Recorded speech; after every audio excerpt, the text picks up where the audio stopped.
Well, the translators are gone, and the live stream is waning, which means that if we just listen to my colleague Matthias, the best thing in the world would be to leave it to you, the people.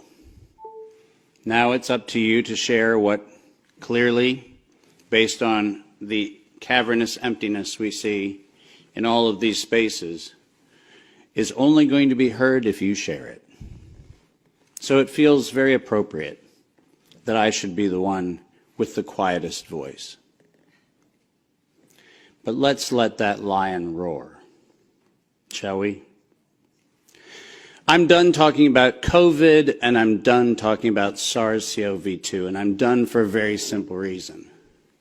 For 110 years, we, the people of the world, have been lied to.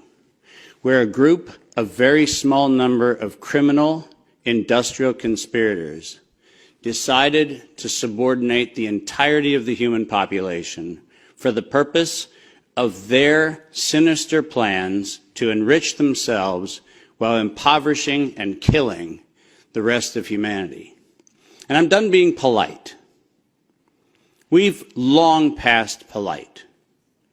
When the words acceptable death rate become part of an industrial norm, we have lost the plot of humanity.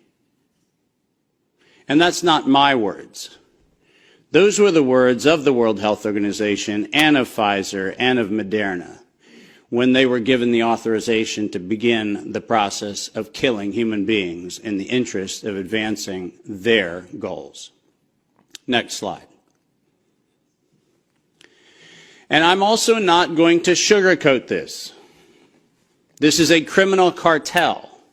We are acting as though there's some sort of redeemable quality somewhere in some esoteric layer that somehow or another the World Health Organization must have some salutatory benefit.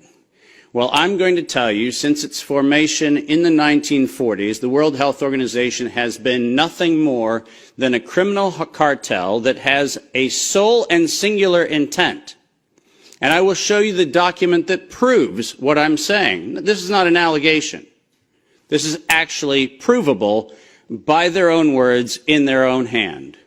And they use a four-step process to execute every one of their nefarious plans. They begin by planning an exercise, then they go to the business of funding that exercise, then they create the rationale for the thing that they're going to do, and then they deploy and profit from it. And in violation of 15 U.S. Code Section 19, which for those of you listening, coincidentally started with the Clayton Act in the same year that the World Health Organization in the United States, 1913, the same year the World Health Organization's progenitors also started. So I find it fascinating that we passed the Clayton Act in 1913 and we set in motion 110 years ago the criminal conspiracy which we now call the World Health Organization. 110 years later. And in violation of TIFU, or TEFU, I don't even know how to say it, the TFEU, the treaty allegedly for the functioning of the European Union, which I think needs to now be called the Treaty for the Dysfunctional European Cabal, Article 101 unambiguously lays out the conditions that this was never a public health anything. It was racketeering for the purpose of instilling terror to adapt the behavior of a population. Period. That's what it was. That's what it always was. And we can come up with every theoretical argument we want to make about things, but the problem, even with the theory that we had an outbreak of something, is falsifiable for the data from Zurich that shows us that in the year of the death pandemic of the globe, life insurance companies paid $30 billion less in claims. Now, if there's a medical professional or a social professional or anybody else who wants to debate that we could develop a virus cunningly that could find out your bank account, your insurance policy statements, and whether you're paid up on your premiums, that's a big ask. It turns out that the data is unambiguous. We did not have a pandemic. We had genocide. And we need to call it what it is. Next slide.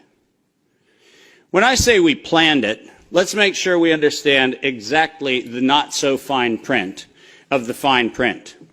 And I want to call your attention first to the right-hand column of the slide. This is the 2011 data that the World Health Organization, the Wellcome Trust, PATH, and the Gates Foundation did on their wonderful worldwide program for a malaria vaccine for children under the age of 6 months of age.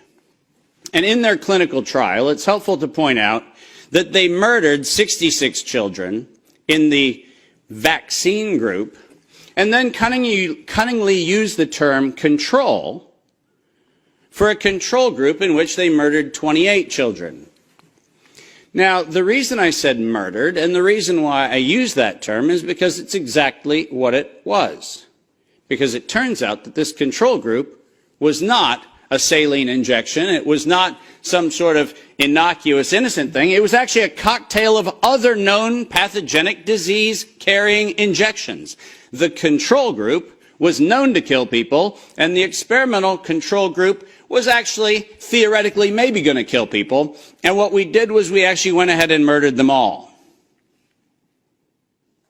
And cunningly, under Article 5, Section 13, which I've put on this slide, I want you to understand why I said, at its formation in 1947, when the WHO was funded and founded, it was funded and founded by people intent to commit a crime because of their own language. Section 13 of Article 5 ends with the following statement: immunity from personal arrest or detention, blah, blah, blah, immunity from legal process of every kind. Now, if you didn't intend to commit a crime, why would you need to give yourself permanent and absolute immunity from every form of prosecution, and it's worse, even investigation for prosecution of every kind? People sit there and pretend, well, that's like diplomatic immunity. Do you realize this isn't even meeting the standard of diplomatic immunity? This is a criminal organization who set in motion their own law to protect themselves against crimes they knew they were going to commit. And when I say they knew they were going to commit, I mean they knew it. Because their first Director General, none other than Dr. René Sand, who happened to be in the hospitality of the Germans in Dachau in 1940 earlier, in 1947, mysteriously, with the largesse of the Rockefeller Foundation, was nominated to become the first Director General of the WHO. And within 5 short years, René Sand decided to authorize the real purpose of the WHO in writing by then Director General Dr. Brock Chisholm, who advocated for population control as its primary objective. Does that sound like public health to anyone in this room? This is not public health. This is the advancement of the same genocidal program that began with the Carnegie Foundation's funding of the eugenics office at Cold Spring Labs in the United States in 1913 under the philanthropy of Andrew Carnegie. People, stop fooling yourself. We debate the leaves on the tree of what we call this pandemic thing, but we're not going to the root. This was an organized crime, racketeering entity set up to give itself first absolute immunity and then execute its plans to make sure it controls who lives, who dies, and who gets any chance at life. And if you think that I am somehow inflating numbers, let me be unambiguous. Under every treatment of tax provision, if I were to tell you that there is an 88% controlling interest of any organization, you might conclude that that actually aggregates into a controlling interest. And it turns out that if we look at the foundation donations to the World Health Organization, 88% of those come from a single organization, the Gates Foundation. That constitutes a violation of every competitiveness law in Europe and every competitiveness law in the United States. This is absolutely not only not an independent, charitably funded donation, but more importantly, under the tax laws on both sides of the Atlantic, this constitutes directed donations which specifically are forbidden and do not have any place anywhere in the Charter of the World Health Organization or any of the UN-affiliated organizations. When I say this is a crime, I mean it's a tax crime, a racketeering crime, a money laundering crime, and now the crime of racketeering leading to murder and global terrorism. Next slide. I told you that the second thing after they plan it is they fund it. And why don't we use the criminals' language in their own words, because it's the best way to say it. When they actually planned the release of the use of a biologically modified chimera associated with the model derived from coronavirus, they actually said the following: to sustain the funding base beyond the crisis, we need to increase the public understanding for the needful medical countermeasures such as a pan-influenza or pan-coronavirus vaccine. Now, let me pause for just one moment and remind you that the crisis that they were speaking of was a crisis of diminishing funding. There was no health crisis. This was a crisis of their coffers were starting to run dry. That's the crisis. And let's read on. A key driver is the media, and the economics will follow the hype.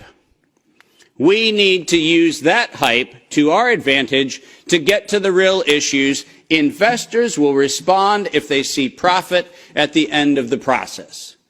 That is officially the statement made by the conspiratorial cabal that by that time was the decade of vaccines put in motion in 2011 by the Global Preparedness Monitoring Board of the World Health Organization, and it was the funding base for Peter Daszak's partnership with the chimeric production of pathogens both in North Carolina and in Wuhan. So don't tell me that we have to do an investigation into where this came from. The criminals have admitted to it in their own words. Next slide. And now we get the fun one that no one in Congress is willing to address, which is the elephant in the room.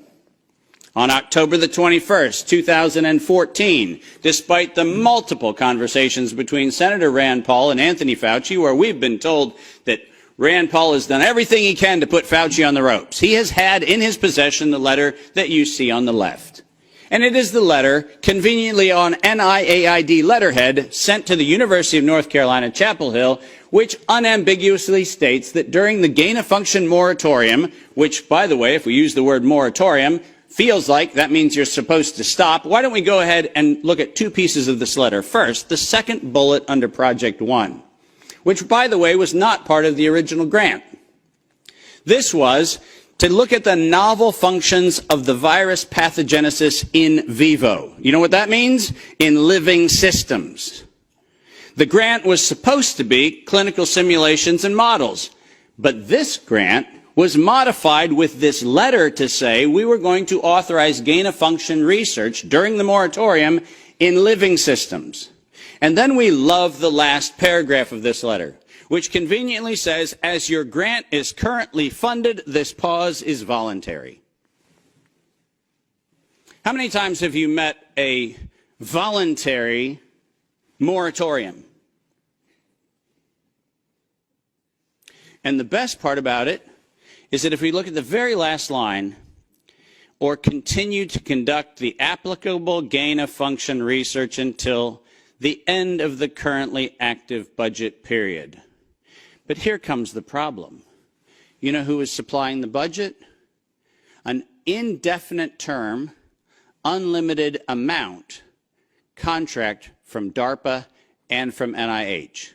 Isn't it convenient to have a perpetually funded project that needs to stop when the money runs out, when you find out that there is no point where the money runs out because there is no end to the thing that has no end? And lest you think that I'm making an allegation, which I'm not, I'm making an accusation. Let's be clear. And there's a big difference. I'm not alleging anything. They actually went to the trouble of telling us that it was going to